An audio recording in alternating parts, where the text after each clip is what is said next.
भारत के नहीं कश्मीर के, और वो भी भारत के नहीं कश्मीर के, और वो भी भारत के नहीं कश्मीर के।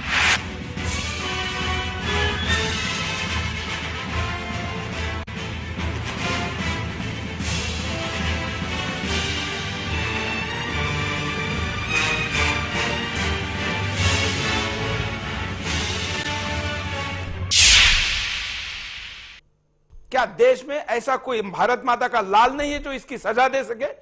क्या रामपुर में राम की सेना कोई नहीं है? यह बड़ा सवाल है और इस सवाल के जवाब में आपको बोलना है। आज हम पैकेज से ज्यादा आपकी बात को दिखा रहे हैं, क्योंकि आपका कॉल जरूरी है, आपकी प्रतिक्रिया जरूरी है। हम या एक टीवी चैनल क्या कहता है नहीं, देश की जनता क्या कहती है, यह आजम खान जैसे लोगों को दिखना जरूरी है, समझना जरूरी है। जब ऐसा कोई तमाचा बैठेगा तब आजम खान जैसे लोग देश के खिलाफ बोलने के लिए रुकेंगे। और भी लोग हमारे साथ कॉल पर जुड़े, उनसे बात करते हैं। हाँ बोलिए, क्या कहेंगे? ऐसे नेताओं को कुछ को लाल किले पर चढ़ा देना चाहिए और कुछ को जामा मस्जिद पर इन पर फांसी लगा देनी चाहिए। कहां से बोल रहे? मैं नोएडा से बोल रहा हूँ जी। क्यों करते हैं नेता ऐसा? धन्यवाद। फांसी लगानी चाहिए और कह रहे कि लाल किले में इनको दफना देना चाहिए। देश के खिलाफ बोलने वाले के लिए कड़ी सी कड़ी सजा होनी चाहिए, और वो सजा हमारे देश में नहीं है।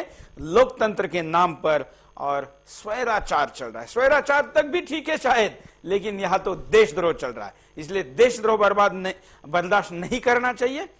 देशद्रोह बर्दाश्त करने के बजाय ऐसे लोगों को बर्बाद करना चाहिए। और एक कॉलर। हाँ बोलिए। आजम खान जैसे नेता जो उत्तर प्रदेश में रह रहे हैं, आए दिन ये जो है भारतवर्ष के खिलाफ और उत्तर प्रदेश और हिंदुओं के खिलाफ गलत बयानबाजी करता रहता है। और यहाँ न कोई पहली बार आप जो है सुदर्शन टीवी के माध्यम से दिखा रहे हैं, इसके पहले किसी ने इस आदमी के खिलाफ लाइव कुछ भी नहीं बताया दिखाया। पेपर वाले बहुत कोने में कहीं कभी थोड़ा विरोध कर दिए नहीं, कोई बोलता नहीं। इस बात को जो है आप अपने चैनल पे हर हफ्ते इस आदमी का स्टेटमेंट दिखाते रहिए। कम से कम लोगों के अंदर कुछ जागे, देश प्रेम कुछ जागे लोगों के अंदर। देश प्रेम जगना चाहिए और मीडिया ने इसके खिलाफ बोलते रहना चाहिए। और मीडिया बोले ना बोले, हमने तय किया है कि हम बोलते रहेंगे। इसलिए हमने 2 दिन इसको खबरों में भी पूरा बनाए रखा और आज बिंदास बोल कर रहे, जो कि हमारे चैनल का सबसे आक्रामक कार्यक्रम है और आपको भी दिल खोल के अपनी बात कहने की पूरी आजादी देता है। इस आजादी का फायदा देशद्रोही उठा रहे और आप चुप बैठे हैं। हम एंटरटेनमेंट के चैनल देखते हैं, हम शो देखते हैं, फिल्में देखते हैं, गाने देखते हैं, और हमारे देश के खिलाफ कोई राग आलाप रहा है। अगर इसको रोकना है तो हमें भी अपने सोच को बदलना पड़ेगा। एक और कॉलर हमारे साथ जुड़े हैं, देखते हैं। सुरेश जी नमस्कार। नमस्कार। मैं नीरज कुमार मोदीनगर से बोल रहा हूँ सर। हाँ बोलिए। आज जो आपने बात उठाई है आजम खान की, इस बयान को लेकर के 2 दिनों से बहुत ज्यादा अपने अंतर्मन में बड़ी उथल पुथल मची हुई है। ऐसा लग रहा है कि पता नहीं एक राष्ट्रद्रोहियों की एक सेना दिन ब दिन बढ़ती जा रही है। नया नाम आ जाता है, लेकिन आग उगलने का जो तरीका हो बिल्कुल एक सा है। बिल्कुल। अब हम इसे चेन को बता करके, समझा करके जनता के सामने यूं नहीं लाना चाहते कि न्यूज़पेपर में सब पढ़ते हैं, लेकिन मुझे लग रहा है कि हिंदुस्तान के युवा वर्ग की या तो धैर्य को परखने की ये परीक्षा हो रही है, या ये देखना चाहते हैं कि कब तक यहाँ के लोग इस चीज को बर्दाश्त करेंगे। हजारों लाखों बार ये कहने के बाद कश्मीर हमारा हिस्सा है, कश्मीर हमारा हिस्सा है। चाइना ने वहाँ आदित्य बना दिया है, चाइना वहाँ तक पहुंच चुका है। हमारी सेना विवश है, क्योंकि जो बैठे हैं ये 80, 85 साल के नकारा लोग, जिनके आदेश पर सेना को कार्रवाई करनी होती है। और जो लोग हिंदुस्तान के हैं, जो इस मिट्टी के पले बढ़े लोग हैं, उन्हें विवश किया जा रहा है, उनका मनोबल नीचा करा जा रहा है बार बार ये कर करके कि कश्मीर विवादित हिस्सा है देश का। जो ये आजम खान है, इनकी हैसियत कुछ नहीं है। रामपुर में इनकी लाख प्रयास करने के बावजूद भी जयप्रदा वहां सांसद बनी, इन्होंने मुंह की खाई थी। केवल कठमुल्लापन का जो नेतृत्व करने का काम है सपा के अंदर, वो आजम खान का है। लेकिन आजम खान अगर मेरी बात सुन रहे हो व्यक्तिगत रूप से, तो इस बात को गांठ में बांध लें कि ऐसे व्यक्ति पाकिस्तान में रह सकते हैं, अफगानिस्तान में रह सकते हैं, लेकिन हिंदुस्तान की पवित्र भूमि जो हम भारत माता कहते हैं, जो गौ माता और हिंदू धर्म की संरक्षण देने वाली भूमि है उससे तत्काल चले जाएं। हिंदू धर्म के अंदर धैर्य एक अच्छी बात है, लेकिन ध्यान रखना चाहिए कि हमारे जो अगर धैर्य टूट जाएगा तो फिर यहाँ परलय होगी, और उस परलय के जिम्मेदार कोई एक व्यक्ति नहीं, इस पूरे देश के जो कर्ता धर्ता बैठे हैं वे होंगे। आपके माध्यम से कहना चाहता हूँ कि अब बिल्कुल अति हो चुकी है, और इस अति होने के लिए अब जितना भी हमारे लोगों का जोश है वो अब उस धैर्य का बांध टूटने वाला है। हम ये बात कहना चाहते हैं, या तो होश में आओ अगर इस देश में रहना है तो या संविधान की बात को रखो, और नहीं तो अगर ये बात होगी तो गृह युद्ध हो जाए, जब कुछ हो जाए। हम इस चीज को बर्दाश्त करने वाले नहीं है। ये पूरी हिंदू धर्म की तरफ से, पूरे समाज की तरफ से, पूरे युवा वर्ग की तरफ से आपके द्वारा मैं आह्वान करना चाहता हूँ। धन्यवाद। और यहाँ तो बात केवल धर्म की नहीं है, ये तो राष्ट्र की बात है। यहाँ पर मुसलमान भी आजम खां से सहमत नहीं हो गए। यहाँ पर शबनम काजी एसएमएस में कह रही है कि रामपुर से आजम खां ने रावण से भी गंदा काम किया है, उन्होंने सीता का अपहरण किया था, इन्होंने तो भारत माता पे बलात्कार किया है। शबनम काजी मुरादाबाद से एसएमएस कर रही है, जो कि आजम खां के आसपास का क्षेत्र है। देश के ऐसे बहुत से लोग एसएमएस कर रहे हैं। ट्विटर और फेसबुक पर भी प्रतिक्रिया काफी बड़ी मात्रा में आई है। कॉल तो सारे लाइनें अभी यहां पर ब्लॉक हुई है, लेकिन हम आपको कहेंगे कि थोड़े शब्दों में अपनी बात को बड़े जोश से रखिए, क्योंकि ये जोश ही ऐसे लोगों का देश विरोधी जोश ठंडा करेगा। और एक कॉलर हमारे साथ जुड़ने जा रहे हैं, उनसे बात करते देखते क्या कहते। हेलो हेलो, हाँ मैं विजय पांडे बोल रहा हूँ अकोला से। बोलिए। ये अमर अब्दुल्ला जो है ना, ये लोग है ना जानते हैं ना भारत के खिलाफ बातें करते हैं, और ऐसे लोगों को हम है ना मुख्यमंत्री बना के रखे हुए हैं।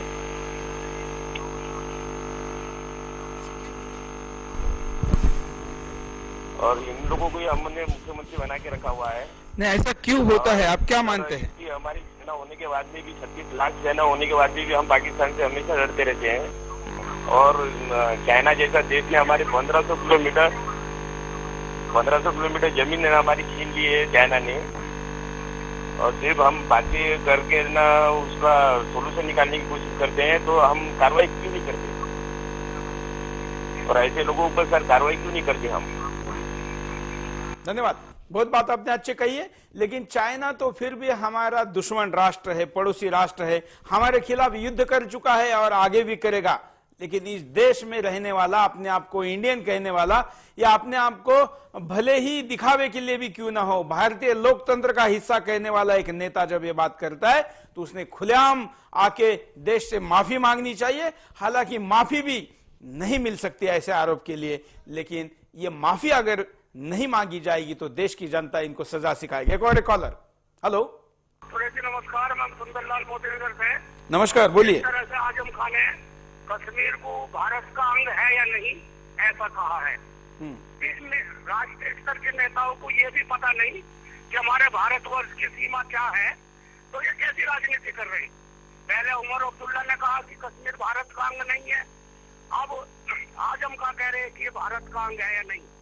इस तरह से यदि इनके खिलाफ कठोर कार्रवाई नहीं हुई, इनके खिलाफ मकाको जैसा कठोर कानून लगे, देशद्रोह का मुकदमा चल के इनको जेल के अंदर डाला जा।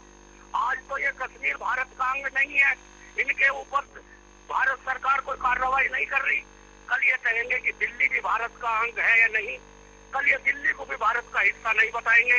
इसलिए इनके खिलाफ कठोर से कठोर कार्रवाई हो। ये केवल एक ही इनका रास्ता है कि मुस्लिम वोट किस तरह से प्राप्त हो, इनका एक केवल ये रास्ता है। ये नहीं देख रहे कि दुनिया के अंदर हम भारत की कैसी छवि पेश कर रहे हैं। ये हिंदुस्तान में शासन करने वाले लोगों को ये पता नहीं कि भारतवर्ष की सीमा क्या है, अपने घर का पता नहीं, ये किस तरह देश की जनता को धोखा दे रहे हैं। यदि समाचार के माध्यम से भारत सरकार का कोई प्रतिनिधि सुन रहा हो तो इन पे तुरंत देशद्रोह का मुकदमा चले और इन्हें जेल के अंदर डाला जा। देश के अंदर जितना भी सख्त से सख्त कानून हो वो इनके ऊपर लागू हो, अन्यथा कल जो है इस तरह से और नेता भी भारत के टुकड़े करने पर आमादा होंगे। मेरा इतना कहना है। धन्यवाद। बहुत अच्छी बात यहाँ पर कही है, और यही देश की राह है, ये आजम खान समझ ले। आजम खान को सपोर्ट करने वाले समाजवादी पार्टी के नेता भी देख ले, समाजवादी पार्टी को 2012 में उत्तर प्रदेश में सत्ता में वापस लौटना है। इसलिए उन्होंने राजनीतिक गठजोड़ के तहत नया समीकरण बनाया। आजम खां जैसे व्यक्ति को अपने पार्टी में लाया क्योंकि मुस्लिम वोट वापस आए। मुझे नहीं लगता कि देश का सारा मुस्लिम ऐसा सोचता है। अगर वो इसके खिलाफ है तो वो भी अपनी बात को रखेगा।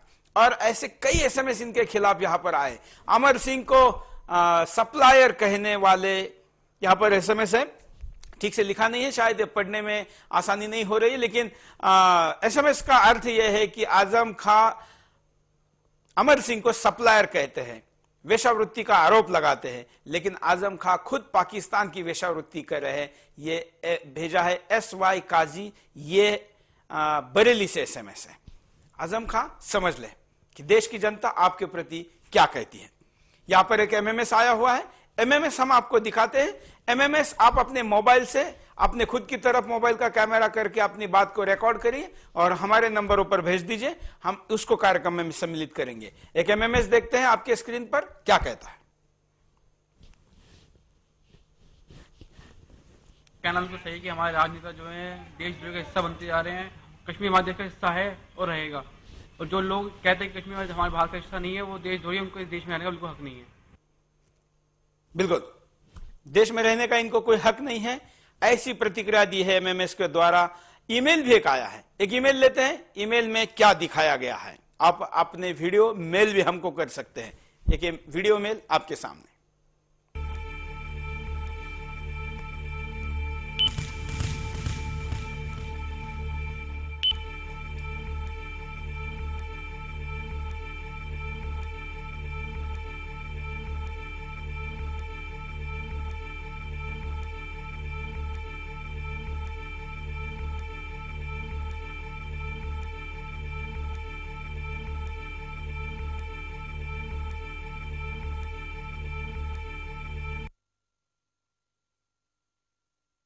ये भारत के अंदर के फोटो हैं। ये पाकिस्तान में जल रहे तिरंगे को हम नहीं दिखा रहे, ये भारत में कश्मीर में या देश के कुछ हिस्सों में तिरंगे को जला रहे फोटो है। अगर इससे भी आपका खून नहीं खोलता है तो अगला जलने वाला घर आपका रहेगा, इसको मत भूलिए। इसलिए इसके खिलाफ बोलिए, ऐसे करने वालों का हौसला कमजोर करिए, नहीं तो इनका हौसला एक दिन झंडे को तो छोड़िए आपके घर को, हमारे देश को जलाएगा। भारत के नहीं कश्मीर के, और वो भी भारत के नहीं कश्मीर के, और वो भी भारत के नहीं कश्मीर के।